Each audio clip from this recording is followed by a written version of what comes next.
10 ans après sa dernière venue, le championnat de France des jeunes réinvestit le golf national avec 4 titres de champion à décerner.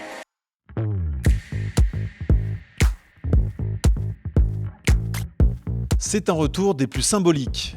Cette semaine au golf national, les meilleures jeunes joueuses et joueurs du pays se retrouvent à l'occasion du championnat de France des jeunes pour se disputer 4 titres nationaux en U12 et U14. Après 3 années passées au domaine du gouverneur, le CFJ revient donc 10 ans après son dernier passage sur l'Albatros, un an presque jour pour jour avant Paris 2024.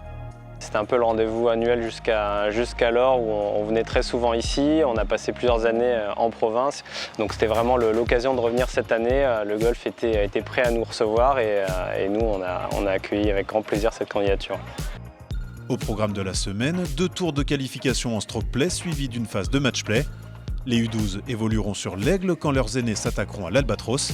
Un challenge physique qui s'accompagne d'une nouveauté pour les poussins sur le plan de la programmation. Les U12 commençant un jour plus tôt vont jouer une fois par jour jusqu'à dimanche où cette fois-ci on aura une nouveauté bien sûr sur avis médical samedi à l'issue des quarts de finale qui est de jouer 2 fois dans la même journée, donc les demi-finales le matin et les finales l'après-midi. Donc je pense que ce sera un vrai challenge. Ouais. Parmi les 280 prétendants cette semaine, plusieurs sont à surveiller.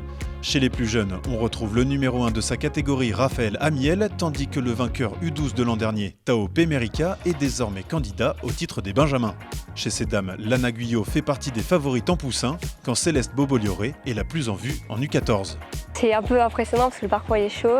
Il y a beaucoup de chasse, les fairways sont étroits, il y a beaucoup d'eau et il y a du vent. Et c'est le championnat de France. Et je vais essayer de faire mon mieux et de jouer comme je sais faire.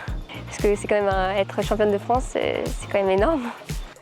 Mardi, le CFJ démarre officiellement avec le premier tour des U12, un premier pas vers le titre final, avant que les U14 ne les imitent.